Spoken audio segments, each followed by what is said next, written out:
Hare Krishna. Question: if Hindus worship Lakshmi, who is supposed to be the goddess of wealth and fortune, then why are most Hindus so poor? Answer: because of many reasons, primarily because the people who believed in their own religion superiority, that is the Muslims and the Christians, have exploited India for centuries and centuries, for nearly a millennia, and have destroyed much of its wealth. So this question is asked by Gita Mataji based on the propaganda of a militant Christian preacher. So I'll answer at various levels, but the start is, if you want to play a blame game, then if you want to do name calling, then those who live in glass houses should not throw stones at others. So the the believers in that there is only one God and there is only one way to that God, those are the people who have primarily destroyed India. It was when Lord Macaulay came to India, and it is not a long time ago, just a few centuries ago, a couple of centuries or so ago. And at that time, he says in a famous statement that I have travelled across the length and breadth of India, and such character I have seen. I have not seen a single beggar in this whole country. Whole India is a huge country, and just a couple of centuries ago, he's saying, I have not seen a single beggar. Now he is not saying, this is not just some follower of the Vedic tradition wanting to promote one's own tradition and saying things like this. It is a person who is who was hostile to the Vedic tradition. He is admitting what he actually saw. So this was the prosperity of India even a few centuries ago. If we look at the history of the world, few countries have been so repeatedly and so violently invaded by foreign attackers as has been India. So even if you look at the last one millennia itself, there have been Islamic invaders who invaded from various parts of Asia. Some came from the north, some came from the northwest, some came from the west itself. So despite these centuries of pillaging, practically by waves upon waves of the invaders, still India maintains its prosperity. And some of those invaders were not satisfied with invading alone. They decided to rule over here itself, and they stay here and rule over here. They found the country so beautiful that they wanted to stay here, and they stayed over here. And now when the Britishers came over here, actually it was not the Britishers alone. There were multiple countries who tried to, there were British, there were Portuguese, there were French, and they all tried to gain control over India. And why was that? If India had been a land teeming with beggars, which who would be fighting wars to acquire it, India was filled with wealth. And this is acknowledged even by Western historians such as A.L. Basham in his books like, say, The Wonder That Was India. So the point is, India was a prosperous country as long as it was following the principles of dharma and as long as it was not desecrated by foreign invaders. But especially during the British rule, the exploitation that was done of India in various ways was devastating. The system of self-sufficient villages was disrupted and destroyed for the sake of promoting the commercial good of the mills and factories which the British government was starting. So for example, Dhaka was famous as a center where hand woven textiles were made, and the Britishers wanted to, Dhaka at that time of course was a part of India, and at that time the Britishers wanted to sell the cloth that was being manufactured in Manchester and other places. So what did they do? On one command, they sent the soldiers to Dhaka, and almost 6 lakh weavers their thumbs were cut off. And they just stripped off their livelihood.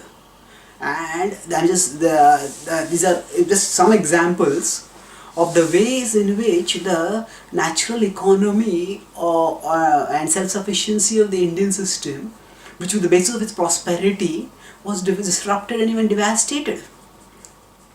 So going further, if we see that yes, the Britishers did some good, in their own way they did some good. They established railways and they did certain things, but that was primarily to promote their commercial good. Overall, the result was India became devastated under British rule. Now we may say Britishers got nothing to do with Christianity, but yes, the Britishers, most of them were Christians, and they wanted to westernize, modernize and Christianize India. So certainly the Christian values were at work, where they thought that the Hindus are anyway worshippers of false gods, and then they have to be delivered or they can be destroyed. So I am simplifying things over here, and this is a slightly rough description of things. No doubt there were principled Christians who tried to help in whatever ways they could, and they thought that they were really well-wishers of Indians. But despite their good intentions, the overall result was India was financially devastated because of the plundering that happened during the British Raj. So rather than blaming Hinduism for the poverty of India, those Christian preachers who now try to reap profit from India's poverty by making propaganda like this, that oh, Indians are poor, so therefore their God must be a false God, otherwise they would not be so poor. They need to remember that it is largely the beliefs of their own predecessors, their own previous generations, that they were having the true God, that destroyed the prosperity of India. And another important point, so this is from the socio-historical point of analysis. The second point to understand is that yes, Lakshmi is the goddess of fortune, and those who worship, they do get Lakshmi. But the point is that she has to be worshipped properly. Even among Christians, just as there are many Christian sects whom mainstream Christian denominations consider as deviant. So much of the worship that goes on of Lakshmi Devi is not according to scripture, it is according to concoction. And such worship will not produce results. And the important point is, Lakshmi's grace doesn't come only in terms of material prosperity. Her grace comes in terms of spiritual prosperity, and that spiritual prosperity, the opportunity for spiritual growth, for spiritual development, is still abundantly there in India. And that is why people from all over the world come to India in search of spiritual truth, in terms of spiritual wisdom, in terms of spiritual realization. And it's not just one or two, but thousands and thousands of people. We go to Vrindavan, Haridwar, Varanasi. There are so many people who are there. Why are they coming? Because they are looking for spiritual substance, and many of them do get spiritual substance over here. So Lakshmi Devi's ultimate wealth is not just material prosperity, but it is spiritual prosperity. The knowledge, spiritual realization, spiritual devotion. And in India, despite all its poverty, still the spiritual wealth is still available in abundance.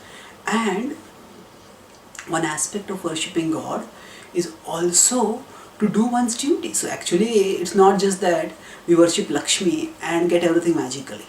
Now, when there is proper government, when there is proper administration, when there is proper organization, that also plays a role in getting wealth. So just as some of the Christians, especially Protestants, who believe in prosperity theology. Prosperity theology is the idea that that by worshipping God, one will get prosperity. And indirectly, their idea is prosperity is the proof of the reality of our devotion to God.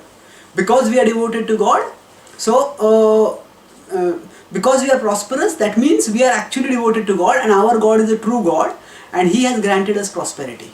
So this prosperity theology, which many Christians, especially Protestants, follow, which led to the ethic of working in America and developing America, mostly it was Protestants who went from Europe to America through Mayflower and other ships. So the point is that it was not that they just worshipped God, they also worked hard.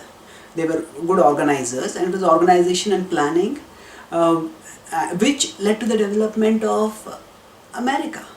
And so it is not that just the worship of God produces prosperity. Worship of God is important. Along with that, one also has to do one's duties, and then prosperity comes. There is dharma and artha. Dharma, artha, kama is there. But dharma is not just doing religious activity. Dharma also means doing one's own dharma in terms of prescribed duties. So to the extent Indians take up the responsibility of taking of not just doing the dharma in terms of thinking of only their own family's prosperity, but in terms of looking beyond to the nation's well-being, and the nation becomes more and more organized. Natural resources of India are still there, and if they are used properly, it can become prosperous. So we shouldn't dismiss the first of all, philosophically, the idea that because India is poor, so Lakshmi is not the goddess of fortune, so Lakshmi must be a false goddess. This itself is a philosophically suspect conclusion, because there has to be a consideration of the socio-historical context. There has to be consideration of the propriety of the worship that is being done, and there has to be consideration of the current socio-political administrative structure. And only when all of these are taken into consideration, then we can understand that whether Lakshmi is the goddess of fortune or not. And if still we want to say, if we want to go beyond that, then we can look at still the question that despite having such poverty, still India is continuing on. And not just continuing on, still India has produced people who are outstanding in many ways, in many fields. And despite all the attacks and the exploitation and the plundering that has happened of India, the resilience of India in spite of that, if we want to look at it from this way, we could say the resilience and the continuing march towards not just survival but growth and prosperity which is there, which is being characterized in India, that itself is could be seen as a blessing of Lakshmi Devi. So basically, no point in playing this game of trying to prove that some god is false just because of some specious reasons like this. Thank you. Hare Krishna.